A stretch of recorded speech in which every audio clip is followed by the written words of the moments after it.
Mo, from Can I Live, August 20th is the biggest event you're throwing after 10 installments. Yes. But tell us why. What is Can I Live?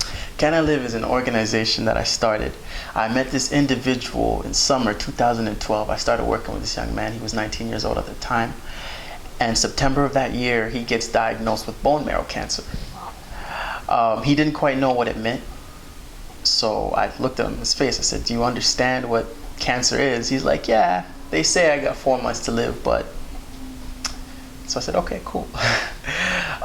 It's just when the signs started to show and when they had to start doing the testing, because they had to get bone marrow samples from him, they had to get them from his back. So going through all these procedures, he really started to understand, okay, this is what cancer feels like. And of course, he's not a Canadian citizen. He didn't grow up here. He grew up in the States. He had just moved here. All of these costs were coming out of his pocket. So what myself and a group of people did, we got together, we made these t-shirts and crew necks, and we started selling them, hitting up all our friends online via social media. Said, this is what's going on, support the cause, get a t-shirt.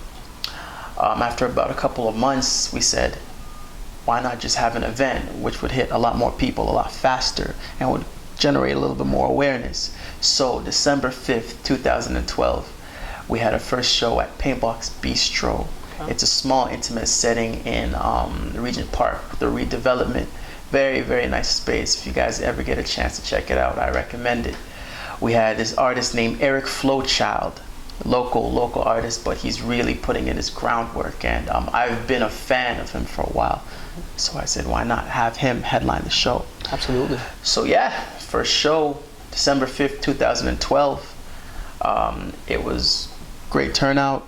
And we started having shows bi-monthly after that. We had one in February that year, and then another one in May, and then another one in July.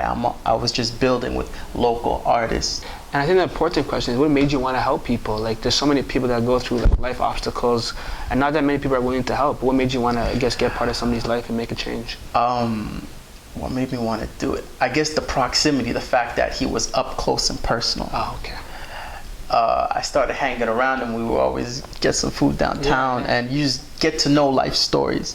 So when something like this, something as big as this comes up, you can't just sit on the sidelines. Sure. Right? Absolutely. And speaking of the cause, this is your 11th time. What developments have you seen from 1 to 11? Do you see, I guess, people coming out, showing more support, getting more Can I Live t-shirts? What's the biggest improvements you've seen from show to show? We've grown from show to show. We've grown in terms of fan base. You start seeing more familiar faces, more frequent faces. And the fact that we're actually changing venue, we're going bigger now. Yeah, that's great. Not to say anything about Paintbox, but it's a very small, intimate setting, but it wouldn't suit this show really well.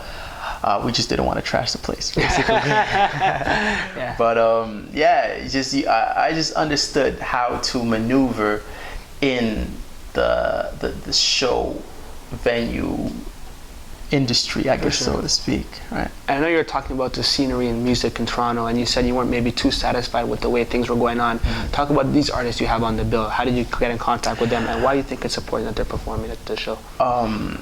These 10 shows that I did, I considered them an audition. Okay.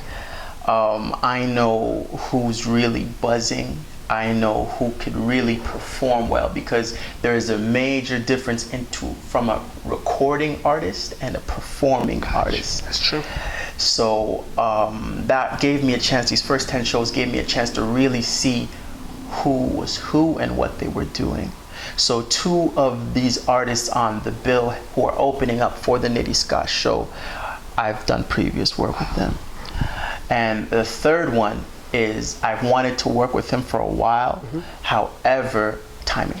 Yeah, timing's everything. And so this just happened to fall in my lap, and here we go. And can people get these t-shirts, sweaters at the event? Would they be for sale? They'll be selling at the show. Perfect. But we also have them on sale right now at canilive.com. Okay. That's can-i-live.com.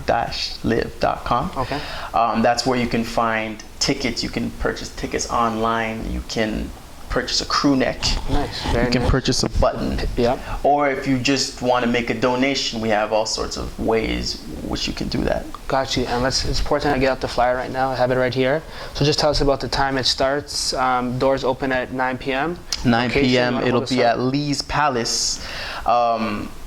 It's a staple in the city's music scene, Lee's Palace. And those people also, the people at Lee's Palace have been very accommodating to me. Yeah. Very prompt and responsive, whereas a lot of venues I found there's a lot of delays and you know, hassle that it has to book in a venue.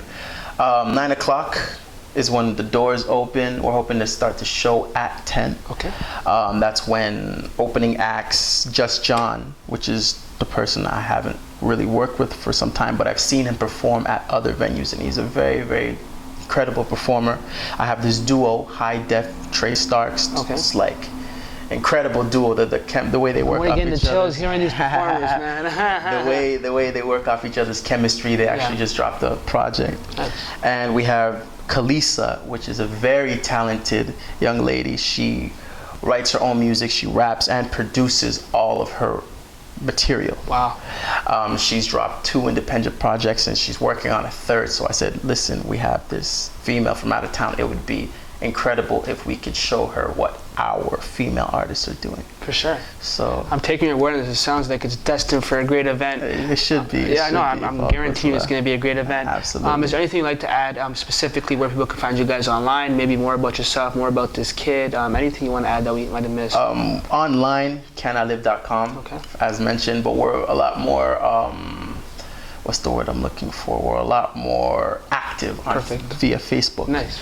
So Can I Live Charity is our page. You'll find all of the new information, whether sometimes we're posting new music from the artists that we're putting on. Mm-hmm. Sometimes we're posting interviews or just new ways you can support, or just new developments in the story, so to speak, because this is history in the making. We haven't made it yet. Absolutely, it's history. And Mo, I think this is great that you're doing this. Most importantly for the community, a lot of people. Not just myself, it's the team. But just you took the initiative to make something happen. A lot of people not necessarily do these things, so it's great that you're doing it. Please send the condolences to him and his family. Will do. And Can I Live, you guys, August 20th.